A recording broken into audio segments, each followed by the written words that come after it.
Gayle Saunders, aka Eagle Sessions, here with Carlos Rodriguez. We are talking about running backs, a position that every Eagle fan and their mothers have been talking about this season. We need a running back. We need a running back. Carlos, how are you doing today? Good, dude. Thanks for having me. I'm pretty excited to be here talking some running backs. Yeah, running back is a position that the Eagles have. They have kind of like went about their business in a way that some Eagle fans wouldn't be excited about. I mean, you had a last season you had an older Sproles, you had a Ajayi who broke down with a knee injury and a back injury, um, and the left is kind of thin at the position with Wendell Smallwood, Josh Adams, a guy like Corey Clement who did amazing in the Super Bowl, but Yeah, he's well broke down. Um, looking at the roster right now, you have those same guys, but had like a Boston Scott and a Donnell Pumphrey. Who's trying to make this roster? Maybe it's yeah. it's. I mean, how I do you don't feel know. about that? I mean, you know, Pump had that tweet. That tweet that said, I'm sure a lot of us saw it. That he's been in the lab for 2 years, and so year Yeah, number three is his year. But personally, I'm not gonna hold my breath on that. Like, right. can't put stock in that because it hasn't happened yet. Boston Scott, when you go back and watch him at Louisiana Tech, he seems like he's got some ability, but he was relegated to just special teams. So Mhm. who really knows if he can how effective he could be in the run and pass game. So I guess we'll see. But overall, I'm not feeling too good about it. I Yeah, think at least adding me personally, I would add like two running backs to the group and have them compete out for the starting four or the four spots. That's how I do it. right. Right now it's been quiet on the free agency front. A lot of people were asking for potentially a Tevin Coleman, maybe a trade for a running back out of Cleveland named Duke Johnson. Yeah. And then there was rumors of the Matt Breida thing, 49ers thing. Kind of Yeah. interesting, but I don't know. Yeah, I as far as like free agency, of course, me like most people was hoping, shit, go out, get Tevin Coleman.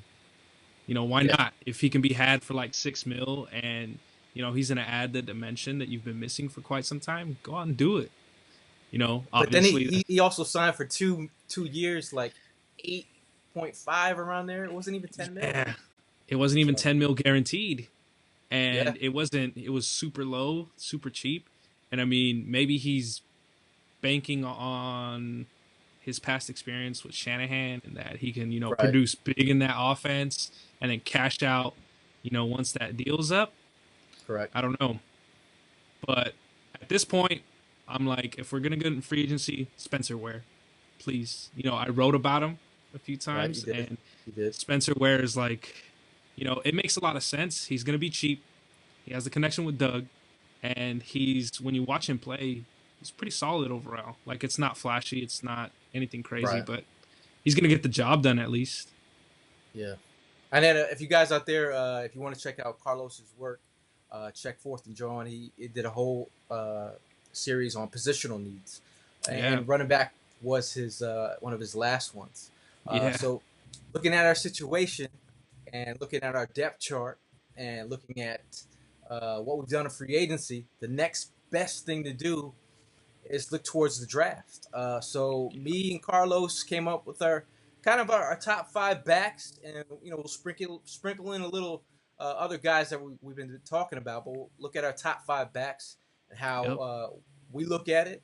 I know it ranges. If you look at everybody has their favorite guys, and yep, we're gonna kind of break that down for you today. But since you're the visitor right now, since your first time, yeah. uh, Carlos, hit me with your number one back, and then I'll hit you with my number one back.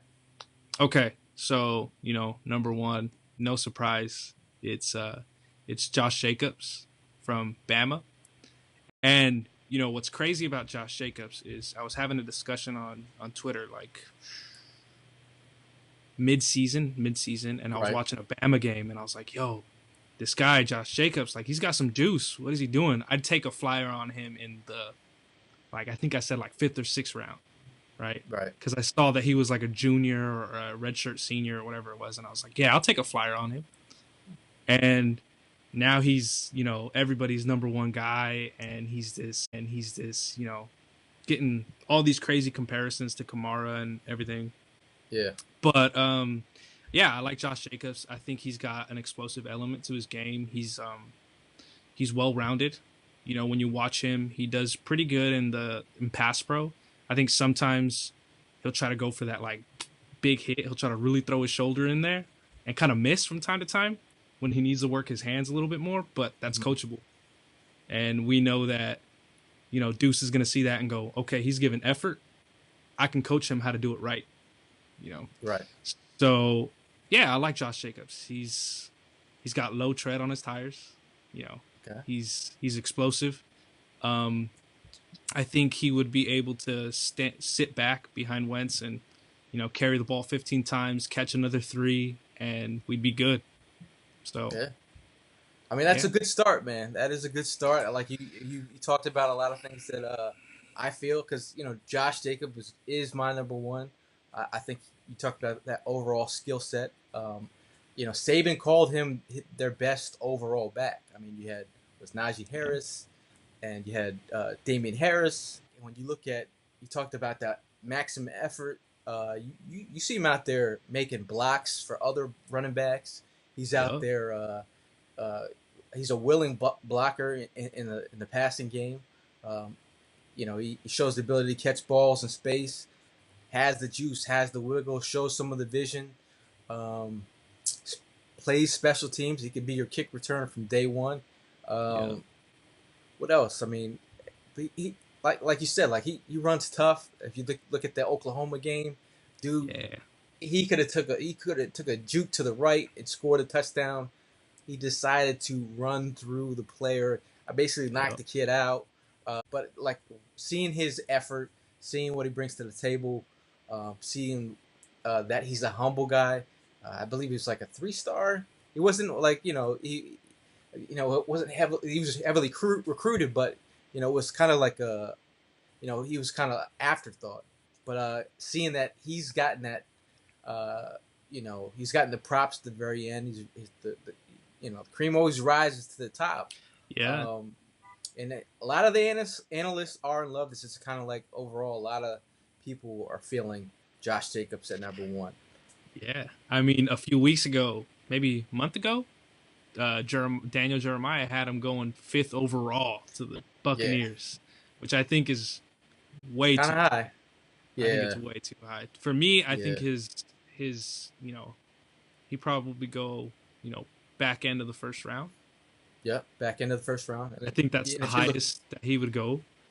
And you're looking at it there's not a lot of teams that actually need running backs, from 1 to 20. But then you get to Oakland Raiders at 24. They got the 27th pick. Maybe the Texans, and then of course the Eagles. But we all know the Eagles. It's not the MO. Us drafting a running back in a class where running backs there's some good running backs in that second round, and we have 2 draft picks in the second round. So speaking of the number 2, the number 2 back on your list, Carlos. For me, it's Josh Jacobs' teammate, Damien Harris. When we go back and look at it, Damien Harris came in as a lot of people's running back 1. He was the guy that everybody was like, yeah, it's Damien Harris. He's going to be the stud. He's going to be, RB1. And then, he still produced, but it's just he had all these other guys playing with him that were taking carries away. Now, looking at his game, he's probably one of the best, just well-rounded guys. I think we're going to get into a lot of our choices here are very well-rounded in the sense that, they can run the ball well in between the tackles. They can, protect the quarterback well, which Damien Harris can do. He's not afraid to sit there and, be in pass pro and block. He can take on some blocks pretty well. And, he can catch the ball decently. He's not going to wow you. He's not going to go out and run a run a fade from the slot or whatever it is, but he's gonna, catch a screen pass, catch a, a little check down route, and be able to pick up Yep. 4 or 5 yards. Which is what this offense, our offense needs. It's consistency, and I think he provides that. He provides the ability to take him from what he is right now, plug him into the offense, go like this, not worry about it. Go, okay, running back is good. So I think Damien Harris is definitely my number 2 running back, especially when we talk about how he would fit in the Eagles. So That's what about yours? Like I was toying with Damien Harris at number 2. Kind of like I felt the same way you felt about him, in a way that you could put him in there and you feel like you wouldn't have to worry about the position. Yeah. He's got the overall skill set. Has a lot of reps out there of him pass blocking. Yep. If you want to look at a game that exemplifies what he could bring to the table, look at the LSU game. He gave that boy the rock the whole game. He's a grinder, and he shows some juice to get break off some chunk plays as well. But like I'm toying with, Damien Harris. You're like, that's what he is, and that's what he's going to bring to the table. Yep. But for me, I was like, my number 2, Devin Singletary. Okay. Because I'm thinking upside and what he can also bring to the table. I mean, very productive. 66 touchdowns in his career. 1,300 yards last season. 1,900 yards the year before. We're talking about FAU. Like, who's at FAU and who's blocking for Devin Singletary? For me, what is most important to me is making the first guy miss. Like, it's one of those things for me, like, it's a very good sign of a running back when you can make the first guy miss. Yep. Devin Singletary can make guys at the second level miss, the first guy miss, and then set up moves for the second level defenders to be out of place. So I feel like, he's got this skill set where, he's got the production. They relied on him. He was like their guy in the offense. Devin Singletary, he'll put the team on his back, and then he's got the moves. Like, it's very hard to say a guy is like a particular player, but he has got some stop on a dime, LaShawn McCoy traits, and you don't see that often. No, And I you feel don't. like, and people will say, he tested horribly, well, in certain things at the combine. Ran a 4.66 in the 40, which is, but I mean, if you look at the tape, man, he's put tons of production behind a basic offensive line. Put some real blocking up in front of him, and see what he could do at the next level. I'm showing how much I love Devin Singletary. Definitely. So I mean, it's weird for some people I've seen a lot of analysts say, he's not an athlete. He doesn't play like an elite athlete, but what he does is have elite footwork, and he has elite. He's got some great vision. And, yeah, he's got really. I mean, how you feeling about Devin? No, I like him. I like him. I think when I was watching these running backs, he was probably the best at setting up his blocks. He was the best at being patient and being able to, hit one foot to kind of set up that block and immediately cut to the other, because then it was open. So he has that combo of, patience and vision and moves that, you don't see that often. But, anybody complaining that, he's not an elite athlete. Well, if you watch him play, that that's not where he wins. He's not going to beat you straight line speed. That's not, he's going to get tackled. He gets tackled a lot from, behind. But where he's going to win is he's going to put you in a box, and you're going to have to make a choice, and he's going to make you wrong most of the time. Yeah. He's going to leave you. Those chunk plays are. Yeah. They're real. Yeah. It's something that it's transferable, because you can go, well, the our offensive line, the Eagles' offensive line, is going to block at least 2 to 3 yards for him. Can he create 3 to 4 more? Yeah, definitely. I can see him doing that. You know, because he's at least going to put somebody on skates. You know, Yeah.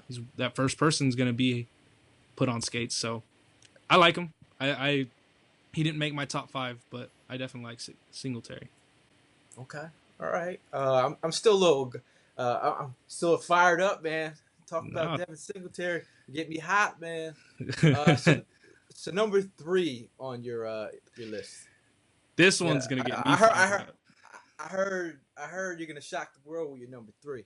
So just as you got fired up and got excited about Singletary, my number 3 guy for me is probably my favorite. I say my favorite, like my personal favorite running back in the class, and that's Tevin Coleman from Nebraska. Now, for anybody not watching, this guy, I wrote about him as well, so you can read some of the stuff if anybody's watching. You want to read even more, go and do that. But he's 5'11", 220. He weighed in at 220 at his pro day and 220 at the Senior Bowl. So he's a well-built kid. But when you watch this dude, you see a lot of the stuff that you want to see. He's got that burst. He doesn't have elite long speed. He's not going to, outrun many people. But he has a lot of the same ability where he's in a box. He can put a move on you that's surprisingly, good. He's surprisingly good at making a cut. He can make a cut really well for someone that's 220. He can drop his hips, plant off the right foot, and explode out really well. It's smooth. That's the best way to describe him. Everything he does is smooth. It doesn't look like it takes a lot of effort in his game. His vision works really well. The scheme that he worked in is, you can see that there's a lot of parallels between what Scott Frost was doing and what Doug Peterson does. Scott Frost was running a whole lot of inside zone from shotgun, a lot of RPOs, a lot of things like that. So it's easy to go, okay, Tevin Coleman's successful in this offense. You take him, implant him into, similar scheme with, the guys we have. I think he would be great here. Now, yeah, and, when you watch him catch passes, he can do really good catching some passes. He wasn't asked to do it a lot, but, he's successful at it. He's not going to wow you, once again, but he's good. And same for pass pro. He's just really solid. So I think his all-around game makes me think like, okay, this is a guy where it's almost like Damien Harris, where it's plug and play. We're not worrying. We're good. But yeah, he's my favorite dude. Like that. This is my guy. Yeah, and it's kind of intriguing because like when people were talking about him on like the All-Star circuit, he wowed some people, and then he got snubbed from the combine. Everyone was like, "Yo, how you not gonna invite Tevin to the show so he can showcase his abilities?" And a lot of people ask about players that have that road grader mentality, have that versatile skill set to move the pile. I think Zigbo is one of those guys.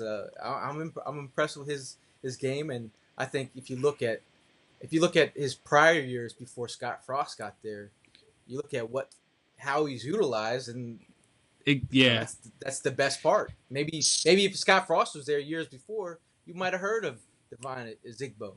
So I was talking to a Nebraska fan. Okay. I reached out to a Nebraska fan and I kind of asked him like, "Yo, what was going on?" Because the knock on him is, well, he's a 1-year wonder. He doesn't have a lot of experience. From what I understand, was Scott Frost or the coaches before Scott Frost made him bulk up to 235, so he was weighing at 235, and they used him primarily short yardage and goal line situations. That was pretty much it.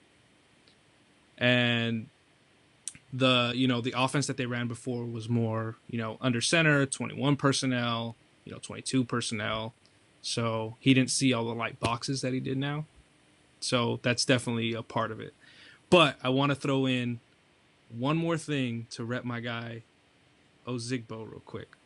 So I saw a tweet from Michael Kiss. I don't know if you all know Michael Kiss, right? So he said, per Sports Info, SIS Rookie Handbook, Running backs yard per carry after contact out of 24. Devine Ozigbo's 3 with 4.1 yards per carry after contact. Running backs, second stat was running backs positive zone play percentage leaders out of 24. Devine Ozigbo was number 2 with 54.3%. So what that means is that he's incredibly successful running zone plays, which we run a lot here. So I think that's good knowledge to know. Wow, Devon Zigbo, number 3. Yeah, that's my guy. Breaking the internet, Carlos over here. Trying to. My number 3, I kind of skate over him real quick. I had Damien Harris. I already talked about him already, but I just feel like Singletary, Harris, kind of interchangeable for me. I just feel like he's a reliable playmaker. He's a guy that you could plug and play and feel good about what he does on the field, but also off the field. Big leader for Alabama. I feel like Damien Harris would be a great player to put in your locker room. And a guy who's everybody is raving about his overall skill set. So that's my number 3. We'll move back to you on the number 4 tip. What do you got number 4? Number 4 is Miles Sanders. So these like 4 or 5 spots are really hard for me. I continue to go back and forth, and I was continually changing them. But I think, Miles Sanders has a good skill set, low tread on his tires. He tested like a above average athlete. So I like Miles Sanders. When you see it, you see a guy, when you watch him, you see a guy who can do pretty much everything. I need to go back and watch because I want to see more of him in pass pro. Like, that's just where I personally want to see. Right. Because I don't think I was looking out for it that much. And also, I want to see what his vision's like. Because he had that tendency to, every now and then, he would try to bounce a play. He would try to bounce too many plays to the outside. Okay. But that's just, I'll go back, watch it. Maybe he was reading something that I didn't see. But, yeah, Miles Sanders, number 4. Okay, my number 4 is a guy who's talked about earlier in the season as being like one of the top guys, David Montgomery out of Iowa State. Okay. He's kind of like he's like a football player, man. Like he's just like got that it factor. He's not he's more quicker than fast. He didn't really wow at the combine. Ran a 4.63 in the 40, but he's a road grader with some wiggle, which is weird, and some like fight to him. What was that? What was the game? Was it Iowa, where he made like so many guys? I forget which game it was. I remember the run you're talking about though, but I can see it's like it, a short yardage run where I was just like, that is like one of the dopest like short yard runs I've seen in a while. I think he's a guy that he's not gonna. I don't think he's at the next level. You got to worry about. Everybody has that athleticism and that speed. Can he play at the next level and outrun defenders? Maybe not, but he'll run through arm tackles and laugh at you, and then wiggle and throw maybe a stiff arm and get that yak. But I feel like he's just like when the word football player in my mind, looking at a guy like that, he kind of him and Hakeem Butler, they kind of put the whole team on their back. I think the guy he's had production. Depending on what round we're in, I'll feel better about certain selections. I'm definitely thinking about that back of this, back of the second, or if they move back into the third, I'd feel a lot better about selecting David Montgomery. All right. So your number, Carlos, 5. hit us with your number 5 back. My number 5 is the guy you just mentioned right now, is David Montgomery. For all the reasons you just said, right? It's, he's productive. He's got that ability to, break arm tackles, to make a defender miss. He's, a solid size too. I think he's like 5'10", 225 or something like that. So he's built. He's a well-built guy. So, didn't test that great, but, I mean, we knew that wasn't going to be something where he wins. He wasn't going to win there. Where he wins is, like you said, he's a football player. He wins on the football field. So I think, he'd be a good addition here. Only thing I question with him is, once again, is like vision. I question how he sees things, how he processes it. Because sometimes, he would try to bounce too much because he knows he can beat somebody one-on-one.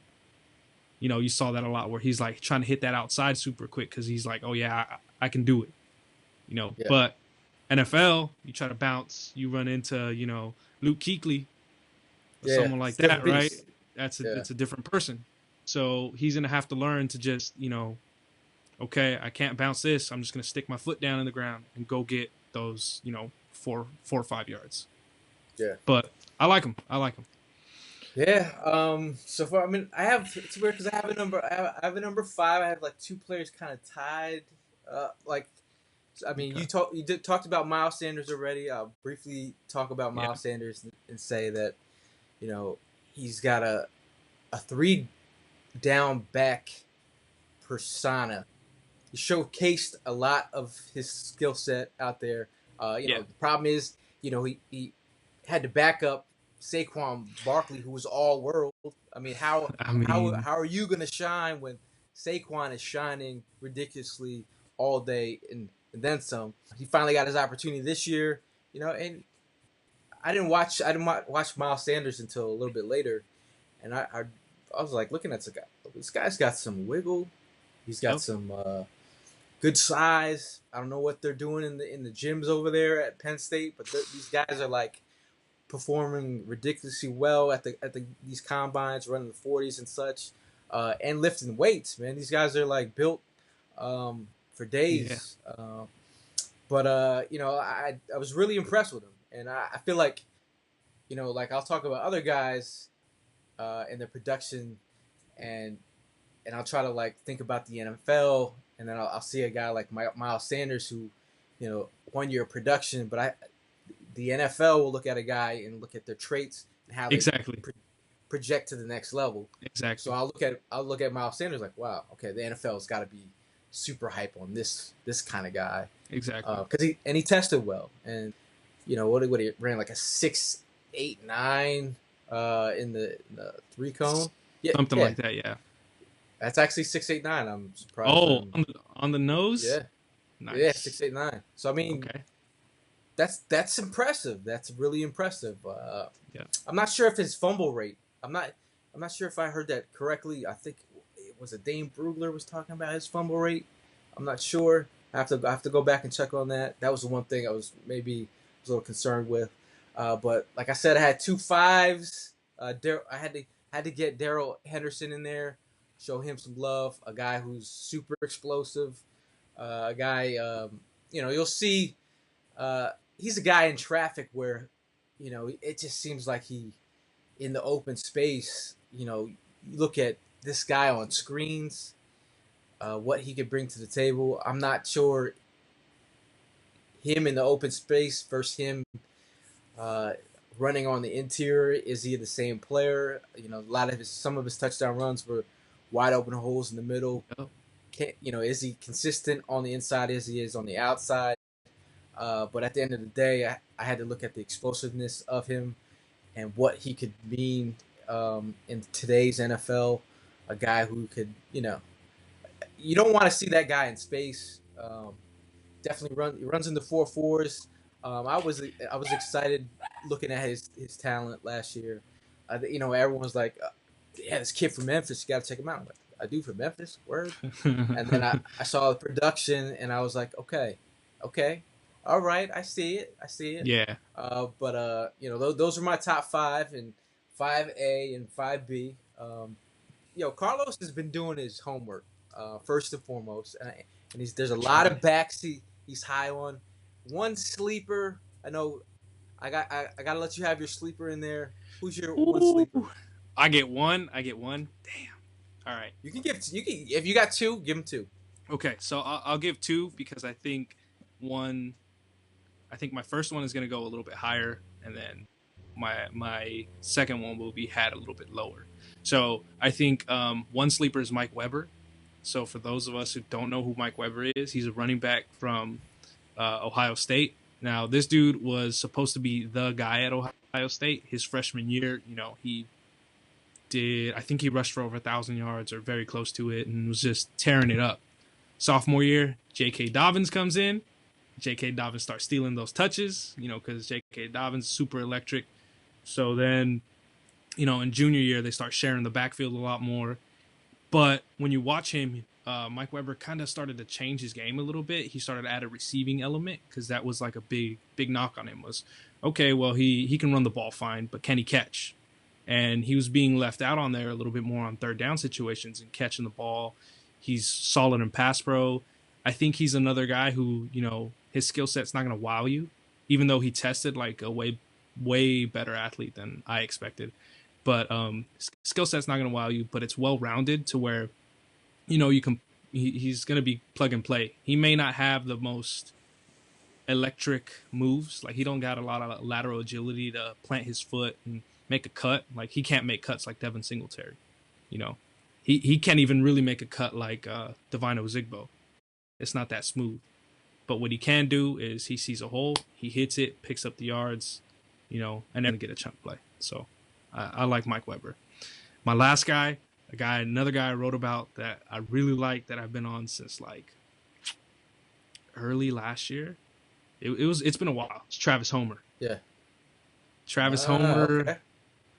is, you know, he's one of those guys where he shouldn't win in the way that he wins, if that makes total sense. Because when you watch him play, he's taking on contact, he's running through tackles, you know, he's got some juice. Like he can rip off some big chunk plays, and he's good in the pass game. Like this past year, Miami split him out in the slot a whole lot and had him run routes from the slot.